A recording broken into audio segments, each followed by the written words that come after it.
one tool giving local governments and employers the information they'll need to make those important decisions. And I'm on day 54 today of symptoms. There has not been a single day where I haven't had a symptom. Lauren Nichols tested positive for coronavirus 7 weeks ago. And on Tuesday, 25 Investigates was there when she went to a lab in Brighton for an antibody test.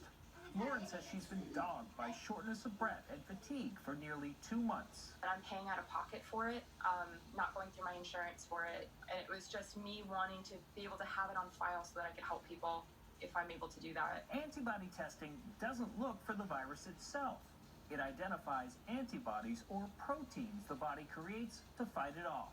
What we're testing for with the antibody test is, do you have something, antibodies? Have you been exposed to the virus? This is completely converted into a COVID-19 area. Dr. Eric Dixon is an emergency room physician and the CEO of UMass Memorial Hospital in Worcester.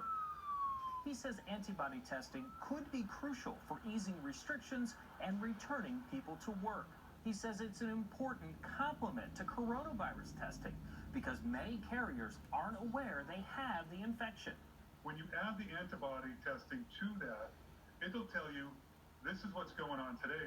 So when you add those two things together, you get a really powerful set of data to understand what's going on with this infection.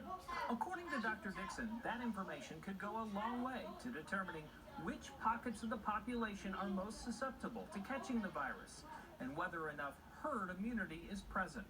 Herd immunity is collective immunity that could prevent a virus from taking hold in a community. Think of it as you're in a forest and you look and there's dry kindling all around you. It's easy to get a big fire going and get something out of control. Every person that tests positive for the antibody, it's like picking up that dry kindling and it's no longer available. A simple blood draw can reveal how far the virus has spread in a community and who can safely go back to work while the virus remains a threat. A person with IgM antibodies is in the early phase of the disease and contagious. A person with IgG antibodies is in the latter stages of the virus and may have some temporary immunity. Someone with neither of these antibodies has never been exposed to the coronavirus and is most likely to get infected. An individual in this category, experts say, is the least safe to return to work.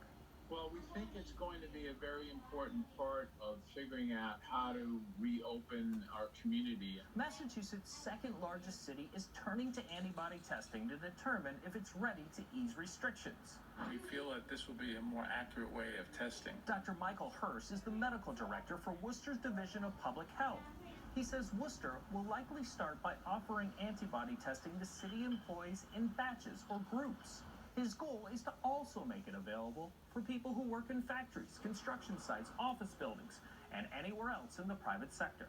If that does work, we think we could save a lot of dollars and time in getting these workplaces back online. Researchers at MIT, Harvard, Beth Israel, Mass General, and Brigham and Women's are also working to bring antibody testing to the masses in Massachusetts.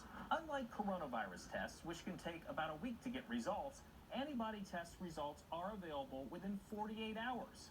And production of the test can be quickly ramped up and widely distributed. But they're not perfect. Some of these tests have been known to give false results. Not all 100% accurate. So I'm a little bit nervous about that. Lauren Nichols says she would gladly share her antibody test results with any research organization that's interested. Her test a preview of the millions that could follow. It's beneficial, I think, from more of an emotional standpoint. Just have something concrete. I'm Ted Daniel, Boston 25 News.